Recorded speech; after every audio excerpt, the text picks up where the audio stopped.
Shalom saudara. Renungan kita harian ini terambil dari kitab Amsal pasal yang ke-31 ayat 1 hingga ayat yang ke-9. Saya akan membacakan bagi kita ayat yang pertama. Demikianlah firman Tuhan.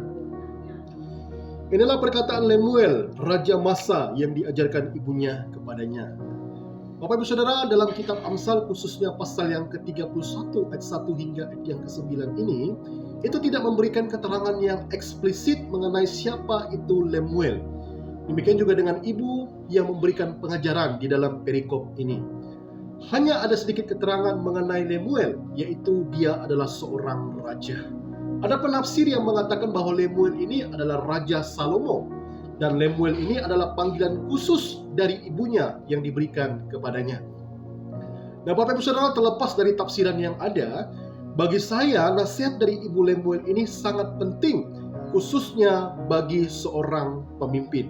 Ada 3 nasihat yang diberikan ibu Lemuel kepada Lemuel. Nasihat yang pertama adalah kelemahan seorang pemimpin adalah hawa nafsu seksual. Perhatikan di ayat yang ketiga. Jangan berikan kekuatanmu kepada perempuan dan jalanmu kepada perempuan-perempuan yang membinasakan raja-raja. Lalu saudara, sang ibu ingin mengingatkan bahwa ada begitu banyak raja yang jatuh oleh karena tidak mampu mengendalikan hawa nafsu seksualnya.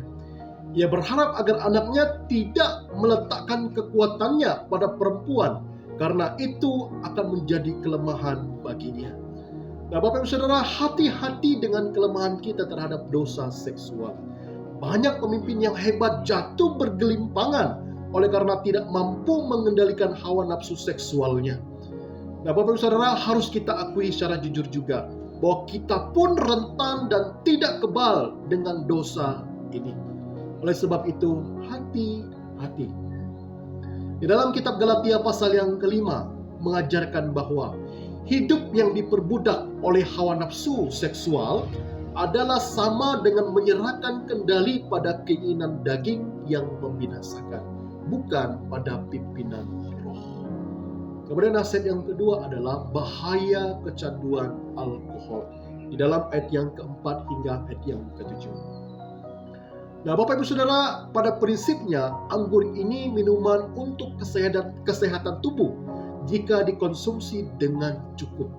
Oleh sebab itu di dalam kitab 1 Timotius pasal yang kelima ayat yang ke-23, Rasul Paulus pernah menganjurkan anak rohaninya, yaitu Timotius, untuk menambahkan sedikit anggur pada makanannya karena kondisi fisiknya yang sering lemah.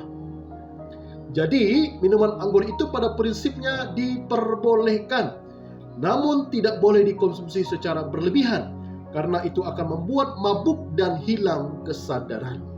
Nah, Bapak Ibu Saudara, kita tahu bahwa tindakan ataupun kemabukan itu adalah tindakan yang membahayakan diri kita sendiri, karena dapat menimbulkan ketidaksadaran yang berpotensi melakukan perbuatan-perbuatan yang dapat merugikan diri sendiri, dapat merugikan orang lain, dan ini adalah dosa di hadapan Tuhan.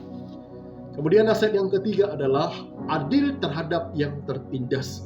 Di ayat yang ke-8 hingga ayat yang ke-9 berbunyi demikian. Bukalah mulutmu untuk orang yang bisu, untuk hak semua orang yang merana. Bukalah mulutmu, ambillah keputusan secara adil, dan berikanlah kepada yang tertindas dan yang miskin hak mereka. Nah, Bapak Ibu Saudara yang terkasih di dalam Tuhan, kedua ayat ini adalah nasihat positif untuk Lemuel. Jadi sang ibu ingin mendorong agar putranya itu berpihak kepada orang-orang miskin dan yang lemah. Jadi seorang pemimpin tidak hanya harus terlepas dari kejahatan, tapi juga harus berusaha menolong orang yang dipimpinnya, berani membela yang benar, dan melindungi mereka yang tertindas. Bapak Ibu Saudara yang terkasih di dalam Tuhan, demikianlah nasihat pengamsal yang secara khusus ditujukan ataupun dialamatkan kepada seorang pemimpin. Baik itu pemimpin dalam skala yang besar maupun pemimpin dalam skala yang kecil. Apakah dia adalah pemimpin negara, pemimpin perusahaan, pemimpin rohani, pemimpin yayasan atau lembaga, bahkan pemimpin di dalam keluarga kita masing-masing. Firman Tuhan hari ini dari kitab Amsal pasal 31 ayat 1 hingga yang ke-9 itu menyapa kita semua. Terpujilah nama Tuhan. Amin untuk firman Tuhan.